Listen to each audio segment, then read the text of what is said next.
Hey YouTube, what's going on? ZeroMagnumX. I figured I'd give you guys a video to break up the monotony of the box openings.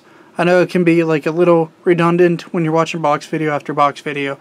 I put those up for you folks to help, let you know ratios and all that. But at the same time, they're not the most interesting videos, at least to some. So I decided to give you guys another discussion video. I don't like Dragon Empire, United Sanctuary, Dragon Empire. It's mostly because the reason behind it is I want to talk something that is a word that you don't often hear, which is anti-meta. Okay, so we're going to feature Narukami in this video. I really believe the reason Narukami is doing fairly well is because they are an anti-meta strategy. Right now we are in such an aggressive meta. Like, everything is attacking for a lot. Like, just attack, attack, attack, attack, attack. Narukami kind of stops that. Like, no matter what version you're using of the deck, be it Crimson and Vermilion, be it, Vanquisher and Conquering Dragon, be it the Narukami's aggressive deck, which is the Sweep Command version. All of it pretty much is trying to slow the opponent down while it gains momentum. There's not really any decks that are doing that right now. People could argue that Kagero tried to do it, but they don't. They're aggressive too. They're trying to restand and attack and restand and attack and get off big plays. Okay, they might be like removing resources, but it's not quite in the same way. You're getting rid of columns, which is good, but Narukami can just snipe the opponent down. Like, I don't own them, I plan on getting them, but like Dragonic Death Scythe in the Vermilion deck, you don't really counterblast, so it can get boosters and you attack the front row. That seems really good right now. Voltage Horn Dragon lets you bind cards. Tatora lets you bind cards. You're shutting off their Legion, you're shutting off their triggers if they do Legion, and a lot of decks right now, at least they were like a Legion and a Stride deck. The two exceptions are probably the most aggressive decks, which are Aqua Force and Nova Grapplers. So, if you're looking for something that's a little bit different, I highly recommend Narukami. I've got to talk about some of the cards I actually have displayed here, which is a little bit different compared to the other videos. The reason I want to talk about some of them in this one is because I think they're cards that there are cards that are good. If you don't know what they do, this video will inform you. And then there are cards that people aren't looking at. And I'm going to explain why you should. Okay, the first thing I want to say is we have Conquering Supreme Dragon. He's the reason you play Narukami right now. He's the Stride. He's really powerful. Whenever you Stride, you Persona Flip. If you got Seer War in the G Zone, it's that text that generally all of that have. He retires a unit in the front row, I believe, and then he powers up your front row by 5,000. The reason this is really important in aggressive meta like what we're in is because it gives you numbers. Giving your field even just blank triggers is very, very potent because it's going to allow you to remove their resources with ease, or it's going to allow you to become the aggressor and put pressure on them. So Dragonic Vanquisher generally will make Conquering Supreme Dragon, Conquest Dragon always a +10 row, and that's insane. Like, I mean, that is just bonkers good. Like, if you get a critical, they have to have a few perfect cards to stop you, or they're probably dead in that turn. Especially if it's a Sweep Command turn, dear lord. Like, you can't do that with Vanquisher, but even if you have 5Ks, or if they just leave a row open or something, or you attack with like Voltage Horn first, get rid of the front row unit. I mean, that doesn't really power him up, but it can get nutter butter, because sadly he's actually not auto. I wish he was auto. But even so, like, even if they just forgot to put one in the front row, just like, oh, I didn't have this grade 2, I didn't want it there. I mean, dear God, like, 10k to your front row, and then not even needing to boost because he'd be 36 on his own. That's why you play Narukami right now. It just gets these huge, amazing burst turns that really push the opponent into a corner.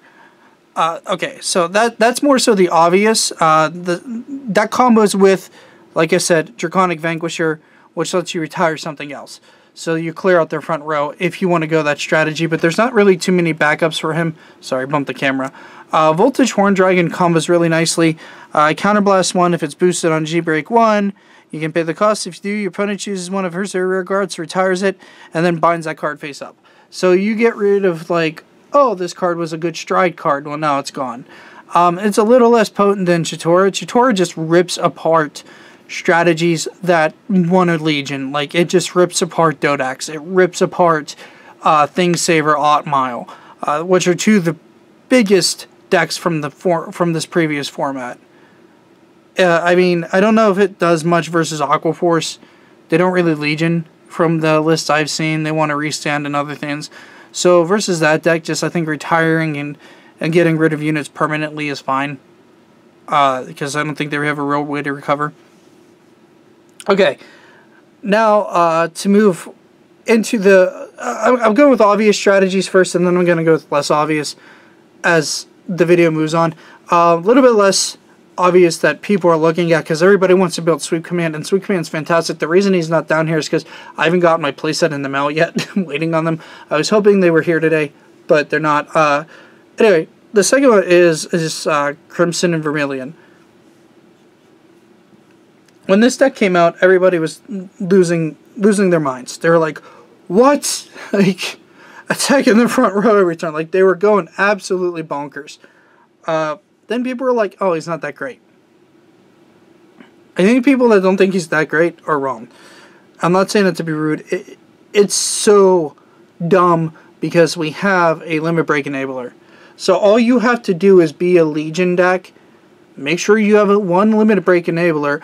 And I'm pretty sure on his limit break plus Legion ability for Crimson, you're attacking their front row for 31,000 a turn. That's a huge number. I mean, it's 31,000. That's bigger than your typical stride turn, unless they have a 5k booster. It's just 31k if you have the 7k booster behind it, and you just keep smacking. And your other rear guards, like, they can just attack the Vanguard. So you put pressure on them where you don't have to play this nickel and dime game. You don't have to go, oh, I need to kill that, I need to kill... No, you just go in, you attack their front row, 31,000, and you say, good luck. You know, with your 9Ks, if you want to waste 3 10Ks on one of your 9K rear guards, okay, go for it. Most won't. It generally, every turn, it is a free just retire 2 units in the front row through an attack. It's really powerful. I don't think people are looking at that. I think they're just hung up that you've got to be at 4 damage. You got to be at 4 damage. Run for limit break enablers. In a Legion deck, that's easy to get by. And on top of that, Crimson can Soul Blast on his own just to gain power. Before, we had to work for it in, like, Dodax. You know, like in the Cross, you had to work for it. This card just goes, nah, I don't need any more Soul. And then you can just throw it away and Legion. Like, it's incredible. You don't even have to be in Legion to do that ability. That's what's so nice about it, is that you can just Soul Blast and, like, make your Legion count. It's really, really good. Even if you accidentally, quote-unquote, have to ride Vermilion, you can ride Soul Blast Vermilion, Legion. It's so synergistic. I don't think people quite are grasping how good Vermilion is, because he's gotten a lot of crap lately, and he's a very, very powerful card. Can't say enough good about him. Okay. Another card that you could look at that I don't have here is Gauntlet Buster Dragon. If you want to pay the heavy counterblasts, there is a strategy that you can use, but I think it's a little deep. I wanted to mention that briefly. It's mostly because of this card. He, whenever you pop a rear guard, you can Soul Blast and unflip damage if you have an Eradicator. So if you can get this with Gauntlet Buster and a Limit Break Enabler, you can, like, Counterblast 2, Soul Blast, and then, like, go through that route. But you still need some damage. So Gauntlet Buster isn't really out of the loop. It's just a very dedicated strategy. So I wanted to go over that real quick. I have Gauntlet Buster chilling out somewhere, but he's not on me at the moment. It's probably in one of my mini Vanguard piles. Descendant is great, and restanding Vanguards are really good. So if you want to do that in Sweep Command, that's fine. It is a final push. The other one I like that I want to get into is Tempest Bolt Dragon. The problem with the Sweep Command deck is that it is all endgame. If you run this guy instead, this guy makes you have a middle game that you didn't have before. He gets huge numbers, so you don't have to dedicate it to the board. He doesn't need his limit break. It's just during your turn, he gets 2,000 for each empty rear guard on all fighters. So, like, if they don't have a full field and you, like, leave a column open, your column gives him, you know, +4, so it's already 15. And if they have one column out, he's 17, which is a magic number on his own. So he doesn't even need boosted. He can just smack for 17 on their own, and they've got to do it. And if he is boosted, it's gravy.